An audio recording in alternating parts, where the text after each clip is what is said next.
This is Jim at Smoke and Fire, and today we've got our brined and grilled pork shoulder steak and our cool creamy cucumber onion tomato salad. It's going to be a wonderful meal. Enjoy. It's time for Xtreme Barbecue, presented by Smoke and Fire, where you can find everything you need to master the grill.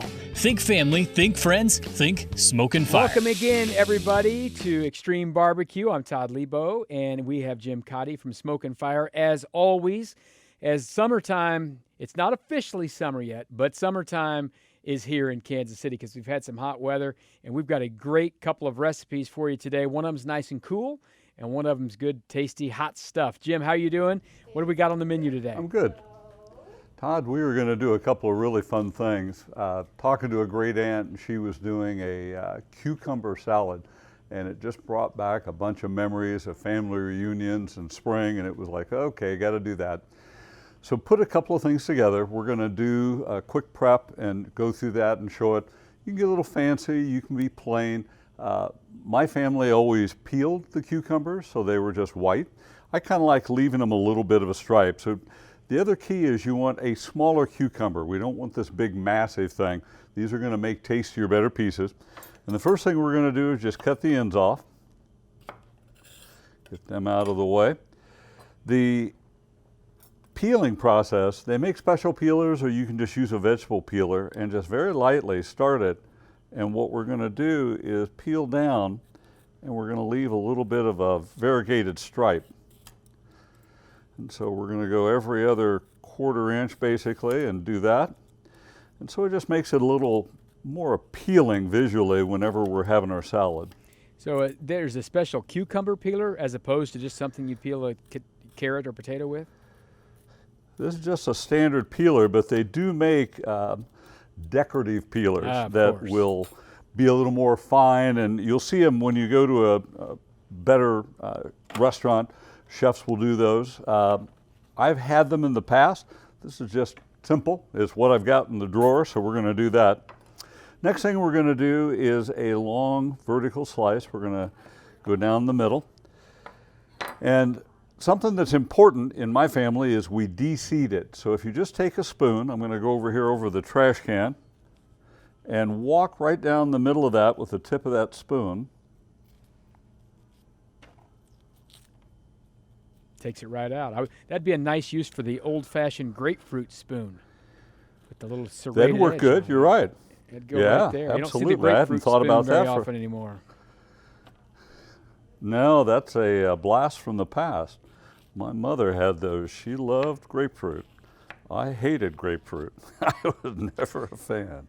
I'm with you on that. So you can see we've taken, it not my my cup of tea. Next thing we're going to do is cut on a bias like we always do. Just makes it a little prettier. And so just real quick down through there. We don't want them too thin. We don't want them real thick. So maybe a quarter of an inch, 3/8 of an inch is a good cut.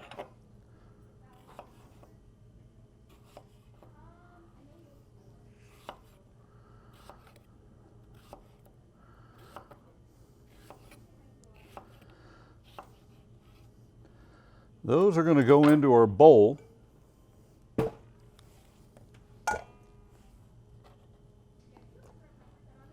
And last week we learned that onions have handles. I've already peeled my onion back. And so we're just going to slice through. These you want just short of a quarter of an inch thick. We don't want them too big. We're going to go around our onion and get all that good flesh off of there. So we're down to nothing and pitch that. And then last week we learned again, we cut halfway through, and then we go to the perpendicular and you cut a quarter of the way in. And what you're doing is just making nice bite-sized pieces, kind of break those up so they go in on top of the cucumber. And then once we get those in, we're going to salt them.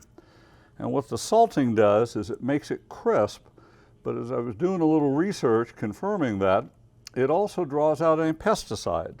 So you're kind of doing yourself not only a mouthfeel, happier point, but getting a cleaner, safer piece of food to eat. Interesting. That's good. Once we have everything in, then we're going to take about, not quite a teaspoon, but pretty close to that of salt. And we are going to dust that salt all over the top of those and toss that together.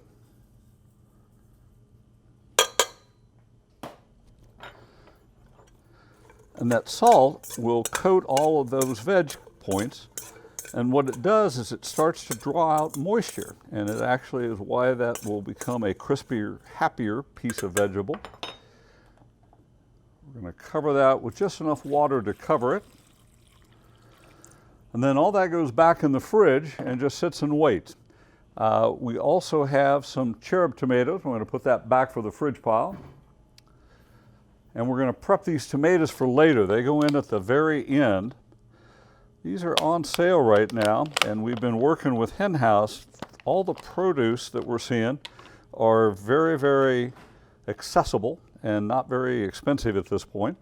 The pork steaks, pork and poultry, are kind of the meat of choice at this point. On our tomatoes, if they're a big piece like this one, we're going to quarter it, half and then half again. And then a medium one, we'll just half it. Small ones will half. And those just go off on the side. We're going to reserve them for later. And then depending on which one of these vegetables is your favorite, you kind of work your ratios which way or that way, right? Like if you kind of like tomatoes, you put a little bit in. If you really like them, put a little more in. Kind of work your ratios you can however do that. You like. Yeah.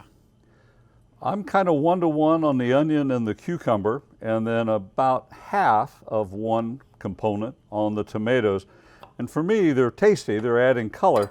But now we've got a nice blend of tomatoes. Those are going to go off to the side, and they will get stirred in.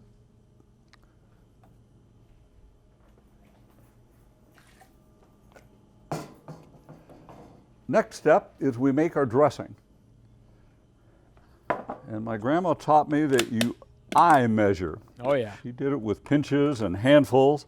And so over the years, I've kind of gotten used. So that is about a cup. So that goes in. We're going to add a half a cup. This is the Willamette Valley. It is their Rosemary Thyme Marinade. It's got a great herb base to it.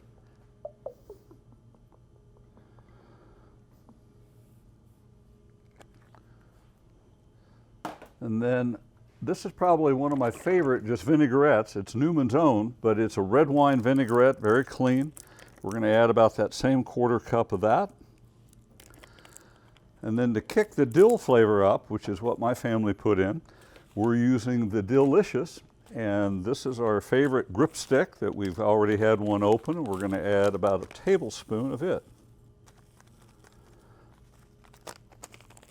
That's going to all whisk together. And basically we're making an emulsion out of that. So kind of stir through it and get it started. And then once you get a solution, then we're going to do a good high-speed whisk and just keep that up until we've got everybody happy and we've got a good blend. This is going to go back in the fridge with our veg that's salting right now. And we will bring all that back out and combine later. Now we're going to get our pork steak prepped.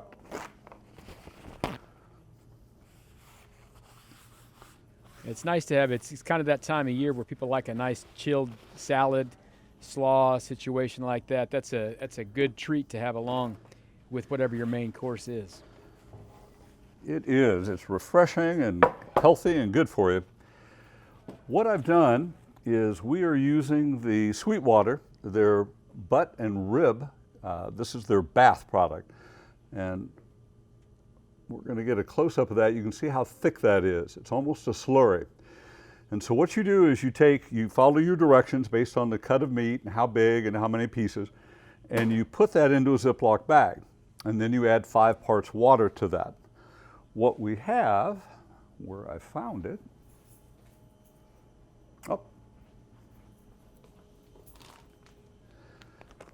is my pork that's all marinated.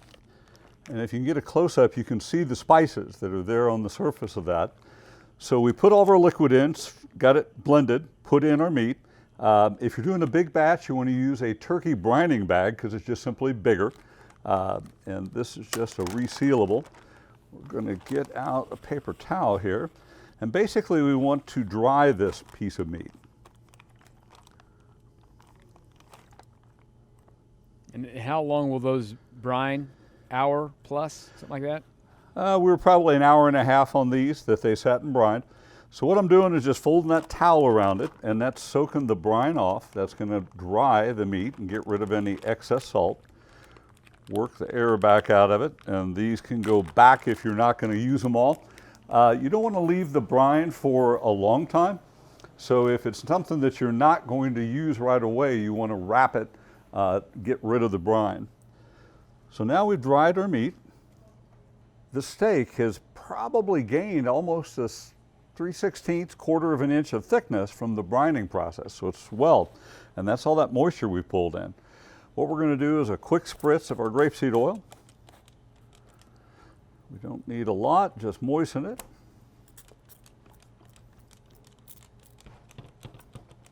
And we talk about grapeseed oil a lot. You get a little bit of flavor from it, but it's really a way to make rub stick to this, to whatever piece of meat you're cooking. That is correct. It does two things. You're creating a binder. It helps to build crust. Also, when you're cooking, it does tend to release just a little bit of that oil, so it aids in not sticking. So it kind of gets you a double benefit. This is the burnt finger, their barbecue seasoning. And we just want a good heavy coat. I don't want it over heavy, but I want everywhere. We're going to get our edges done correctly here. Don't forget the edges. People always forget the edges. Can't do that. Need that flavor everywhere. It's going to be your first bite. Absolutely. It's your first bite. Why would you not have the rub on that? That's exactly right. We need that rub everywhere. So then we're just patting that in. That would, in a perfect world, go back and set. So we're going to go to our grill and check it, and we've got a good smoking hot griddle. We're right at smoke tornadoes. If you watch that smoke, it's starting to twirl. That's your sign that a beef eater is ready to rock and roll. We are going to take our pork shoulder steak and pop him on, and we've got a nice psh when that hits. That's going to sit there and get a good sear. We're going to time that at about 3 minutes.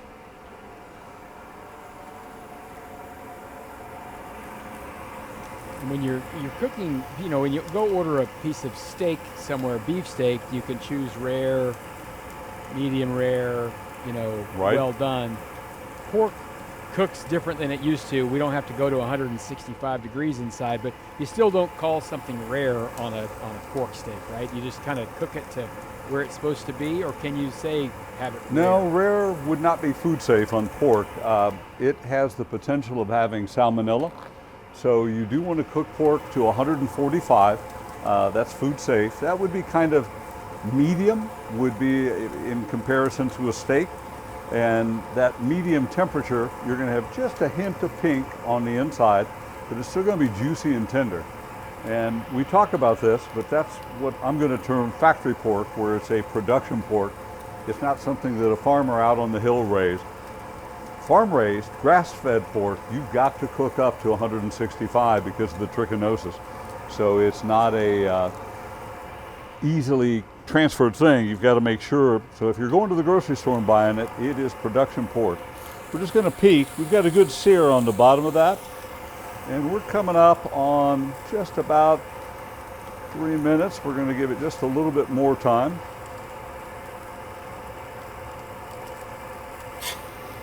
And we haven't, a lot of the stuff we've been cooking has been smoked for long periods of time. This is more like we're used to cooking chicken or steak or something on the grill that a lot of people do. It's important at the end of cooking any one of these pieces of meat, the resting time helps the food continue to cook inside, right? That's why it's okay to pull it off at 145 and let it cook a little bit further throughout while it sets off. That's correct. What you're going to do here, we're going to get that good hard sear. We'll probably be up around 115, 120 degrees internal on this thickness of a cut once we get that sear done.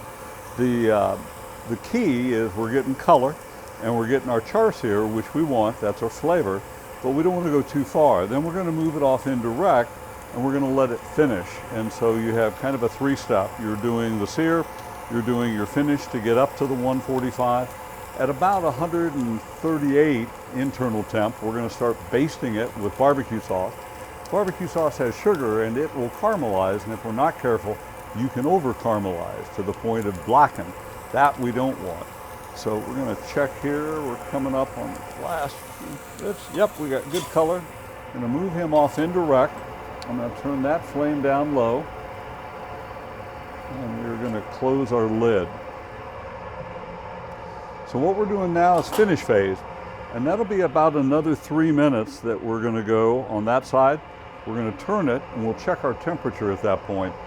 Once we have our internal, as we said, up to 138, then we're going to turn it, start basting it with the barbecue sauce and just let that all caramelize and settle in.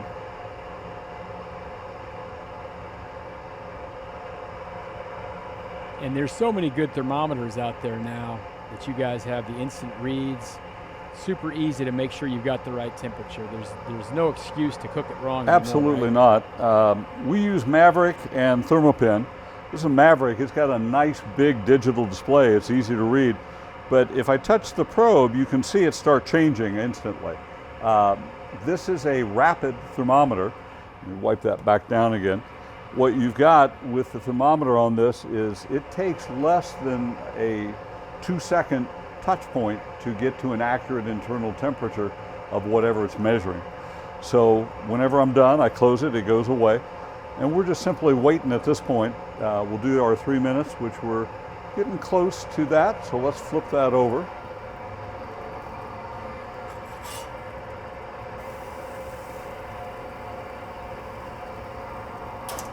Do another 3 there. And if you've got a lot of people, the advantage of a beef eater is I can have 2 griddles, so I can have one on the left, one on the right. I could be doing over 4 cuts of meat per griddle, and then I'm just moving them to the center, throttling everything back. So it allows you to get a good crowd size there. And beef eaters all kind of have a hot spot, a cooler spot, and after you grill for a while, you know exactly where, if you really want to get after something, you put it. And if you want to make sure it's something that's cooking a little bit slower, you know where to put it as well. They're a great piece of grilling engineering, really. They're awesome. It's what Chef talks about, zone heat, which is what he teaches and we really preach here. And all grills, you'll have different temperatures. So the whole key with the zone heat is I want to get a temperature that's working for the type of cooking that I'm doing. As you were just discussing, you can move it, you can throttle it back. I can turn it down, I can turn it off. So it allows me to have that total heat control, which is the key to being able to cook effectively. It gives you that ability to not overcook, but yet to make sure you've got it all done and happy. For the interest of time, I'm going to move back to the griddle for just a little bit. I've turned it down, and we're just going to finish. The advantage of the griddle also is it puts more heat into that meat because you've got 100% surface contact. So by doing that high surface contact, we're gaining more heat transfer. It's a faster cook process than cooking open. So that's kind of what I'm doing there at the moment. Meat is cooking and all that. That's when you get your other stuff ready. We've already prepared basically our creamy salad. We just got to put those ingredients together at the end. That won't take any time at all. They stir together rapidly and they're ready to serve at that point. Everything's already chilled. So this is a quick dinner. Your total prep time and cooking, you've probably got less than, I'm going to say 25 minutes, start to finish on the whole project. People seem to have too much time right now, but normally when things get back to normal, they'll have a lot less time to get their food cooked and everything. Right now, everyone's got time. We've got time to sit back and enjoy.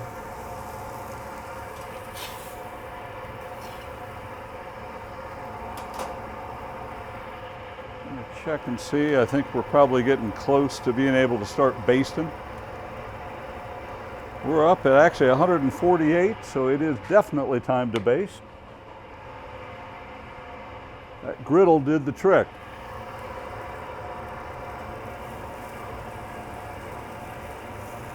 So we're basting with burnt finger as well, right? So this is the rub and the barbecue sauce are both from burnt finger. That is correct. It's a paired grouping.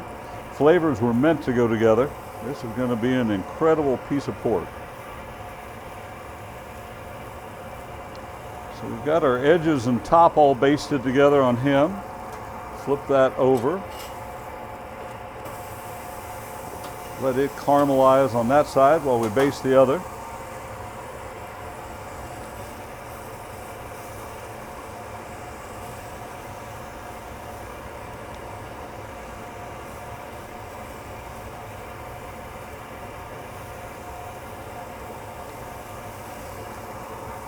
All right, I'm going to go get us a serving platter. We've turned the steak one last time. We've got a nice caramelization on that bottom side that we just turned over. We're letting the other side do the same thing. And then we're going to pull that over to our platter. And we have got a beautiful cut of pork there. And then our salad.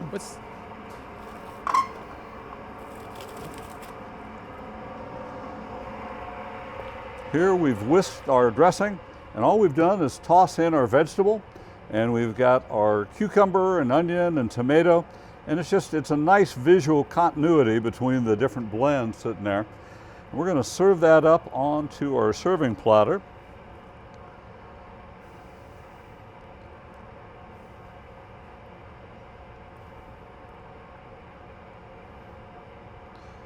And Todd, I'm thinking dinner's ready. It's ready to go. Nice cool side and a hot side.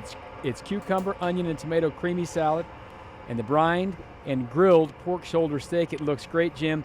Make sure to get on out to Smoke and Fire this weekend. You can get registered to win a 22-inch Weber kettle grill. That drawing is going to go all the way through till the 20th of June. And all you have to do is make any purchase. Of course, there's great specials going on. Father's Day is coming up. Wonderful once-a-year pricing, really, on a lot of grills. Go check that stuff out at Smoke and Fire, 151st and 69 Highway. Get yourself ready to go this Father's Day. Don't wait till the end. I know how it is. Get out there early. Get registered and talk to Chef about some of the things going on. If you have any questions about these recipes, they're all available at Smoke and Fire. Thanks, Jim. We'll do it again next week. Have a good day. All right, that's Jim Cattey from Smoke and Fire on Xtreme Barbecue.